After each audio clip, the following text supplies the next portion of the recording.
Tonight on CTV News, we have a look at some writing opportunities at CSU. Then later on, we have a look at the Little Shop of Physics. After that, we have the full weather forecast and sports and entertainment.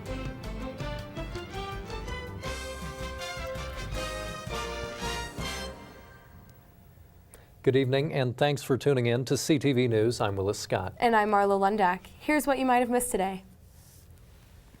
As flus and colds have been going around lately, there's something else to worry about. The Colorado State University Health Network announced a rise in mumps. More than 30 cases have been reported across Colorado this year. According to Katie O'Donnell, Public Information Officer for the city of Fort Collins, there are currently no confirmed cases in Larimer County. She said most cases are originating in the Denver metro area. The Centers for Disease Control and Prevention says the spread of the infection can be prevented by covering your mouth and nose with a tissue when you cough or sneeze.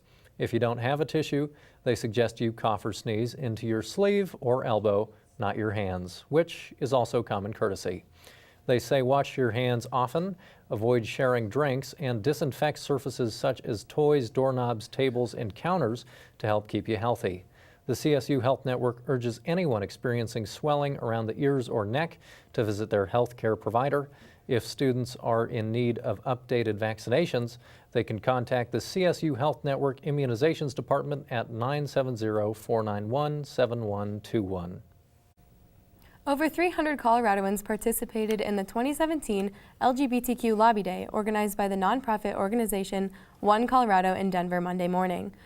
This event was organized so members of the LGBT community would have a chance to meet with the representatives of their districts to discuss 3 bills that will affect the state policy. The Birth Certificate Modernization Act would make the process of changing gender on birth certificates less burdensome for transgender Coloradoans.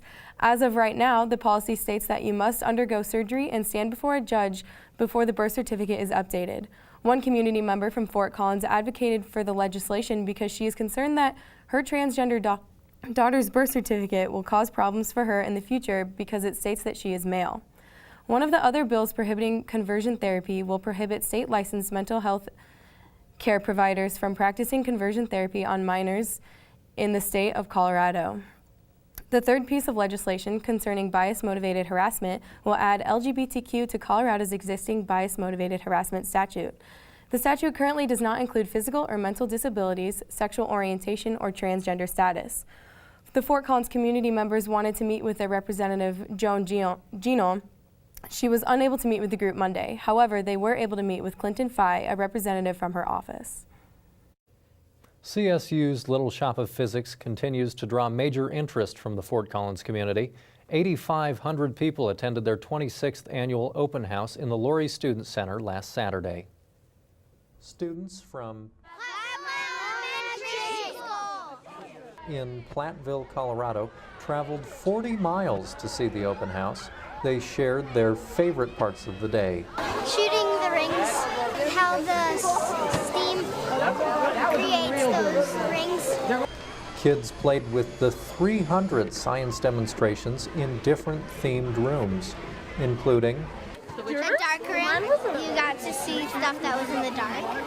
Like the dark room, the light room and the twilight room offer students a hands-on way to learn about physics and natural science. Each demonstration has instructions telling kids what to do and what scientific spectacle is happening when they play with the demonstration. One Platteville student says she eagerly waited for the open house. I was so excited for today. I'm so excited for today. And she says it lived up to her expectations.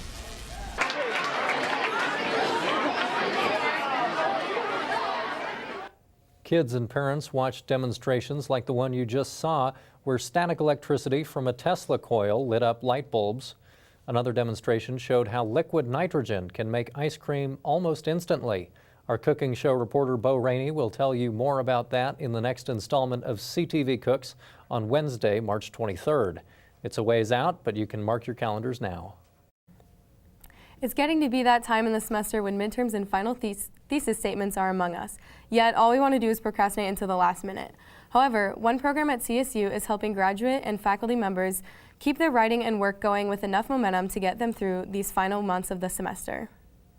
This morning, Professor Christina Quinn, director and founder of CSU Writes and faculty member in the English department, held a workshop for graduate students in the Laurie Student Center. Today, CSU Writes was focused on the book Deep Work, whose author, Cal Newport, an associate professor of computer science at Georgetown University, writes on how to eliminate distractions and develop strategies in order to get deep work completed. Tips from his book were derived from his research and experience and are designed to help students discover new techniques to enhance academic writing skills and keep track of their writing progress. CSU Writes is a program that provides support as students and faculty write for publication, proposal submission, and/or degree completion. This program has many resources, including scheduled workshops, writing groups, intensive retreats, guest presentations, and much more. This program is extremely helpful for those who are looking to improve writing skills and take those final steps to reach future goals. For more information on CSU Writes, you can visit www.csurights.colostate.edu. Nearly 500 Fort Collins community members voiced their concerns about Senator Cory Gardner's absence at town hall meetings. The rally was hosted by Fort Collins for Progress last Sunday in Old Town Square. The speakers did have some positive things to say about Gardner. They agreed with his opposition to President Trump's travel ban. Mayoral candidate Elizabeth Hutz was at the rally. She said she volunteered because she is passionate about listening to issues that are important in the community. It ended with the introduction of the local Represent Us chapter and a call to get the American Anti-Corruption Act passed in Fort Collins.